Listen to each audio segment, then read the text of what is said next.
Hi, my name is David Wallace. I have recently completed the Integrated Master's Programme in Civil, Structural and Environmental Engineering in University College Cork in Ireland.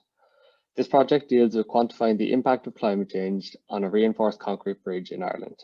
This research was originally completed for my master's dissertation with the help of project supervisor Paraic, as well as Emilio Bastidas Arteaga of the University of La Rochelle in France and Alan O'Connor of Trinity College Dublin.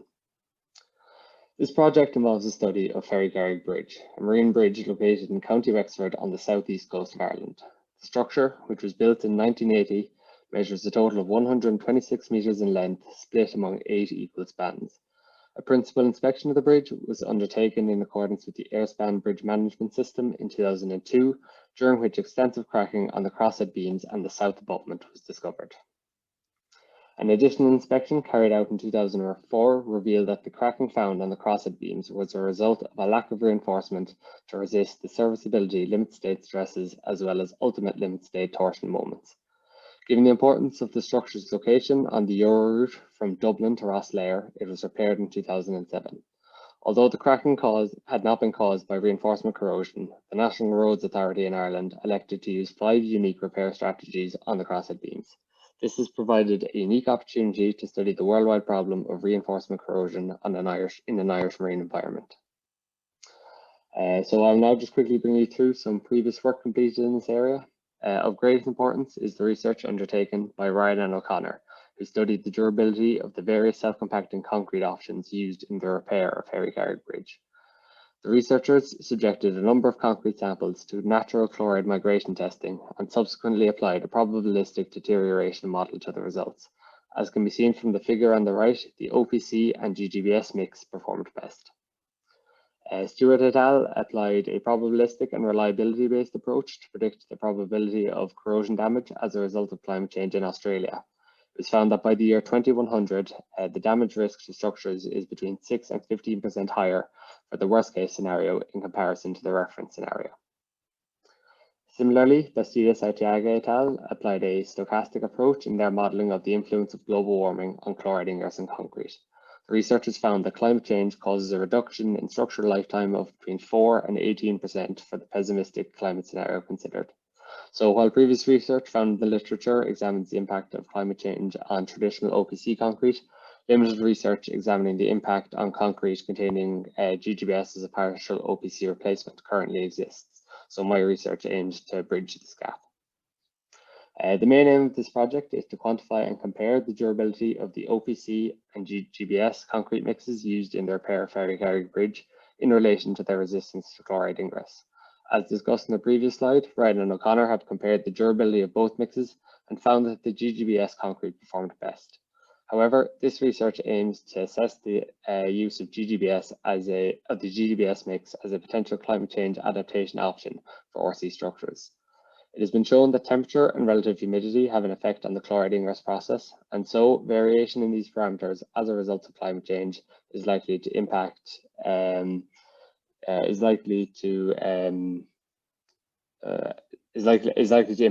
the concrete deterioration process. The different mixes are assessed over a number of potential climate change scenarios. So the images on the right show how the Environmental Protection Agency in Ireland have predicted variations in temperature and relative humidity for RCP 4.5 and RCP 8.5 by the middle of the current century. Once the time to corrosion initiation is determined, the processes of concrete cracking and spalling are modelled. The impact of this damage on the structural capacity of the crosshead beams is then assessed. So now I'll just give a quick overview of the methodology applied during this project. The first and most significant element involved the modelling of the chloride ingress process. Chloride ingress is widely regarded as one of the main initiators of corrosion in RC structures. This process ultimately causes concrete cover cracking, loss of steel concrete bond, and most significantly, a loss in structural strength. Bastidas Arteaga et al. Have developed a comprehensive model of chloride penetration that considers the interaction between chloride transport, moisture transport, and heat transfer. The model solves the governing equations of chloride ingress in unsaturated concrete through the use of a numerical approach that combines the finite element method with a finite difference scheme. Both temperature and relative humidity have been recognized as having a significant impact on the chloride ingress process, and so projections for both parameters are considered by the model. In addition, many concrete parameters, as shown on the right of the slide, are considered by this model. Gathering appropriate values for each parameter for the GGBS concrete required significant effort, given that this model had not previously been used to model concrete containing GGBS. The final output from this model was the time to corrosion initiation for each concrete mix at each different climate scenario. So having briefly described the modelling of fluoriding rests, I will now outline all other modelling techniques applied during this project. To do this, I've developed a timeline that illustrates the processes that lead to the deterioration of an RC structure as a result of fluoriding rests. So as outlined previously, chloride penetration into the concrete is the origin of this deterioration. The time to corrosion initiation is often between 30 and 80 years for traditional OPC concrete, which is why significant emphasis has been placed on the accurate modelling of this process in the current project. The time between corrosion initiation and crack initiation has been modelled using the method set out by El-Madawi and Sutki. This model assumes that the concrete ring around the steel bars cracks when the tensile strength of the concrete is reached as a result of circumferential stresses caused by the expanding corrosion products. Subsequently, the empirical model developed by Mullard and Stewart has been applied in order to determine the time to severe cracking. Unlike other models, this method considers the effect of bar confinement in the prediction of the time to severe cracking. Once severe cracking has occurred, a structural analysis of the damaged element is completed to determine the loss in structural capacity.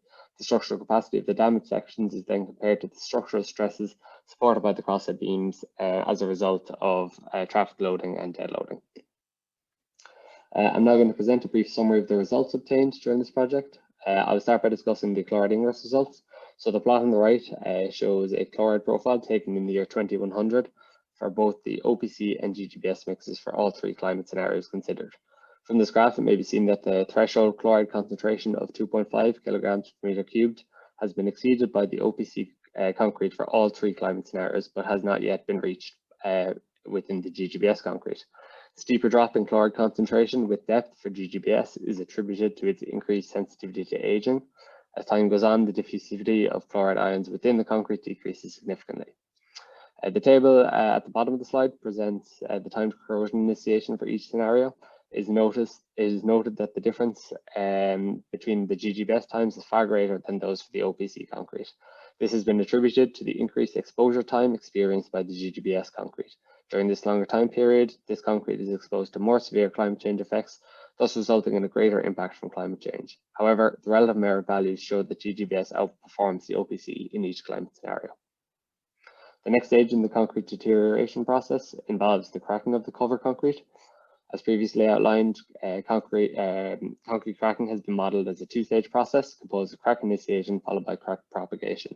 It is clear from the plot on the right that severe cracking occurs significantly later in the GGBS concrete as compared to the OPC concrete.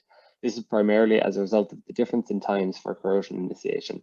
Both models utilised only consider physical parameters of the structure in question. As such, climate change did not influence this part of the research. The time differences seen result from the chloride ingress process as mentioned above. Once again, it's noted that the relative merit of GGBS over OPC decreases with increasing climate change severity, with the GGBS still outperforming the OPC in all three climate scenarios. The final stage in the analysis completed for this project involved quantification of the structural impact of reinforcement corrosion on the crosshead beams. It was decided that the structural capacity of the crosshead beams would be assessed at mid-span. Three cases were analysed. An undamaged section, which represents the composition of the crosshead beams following the 2007 repair, and two damaged sections. These damaged sections represent the two crosshead beams at the time of severe cracking.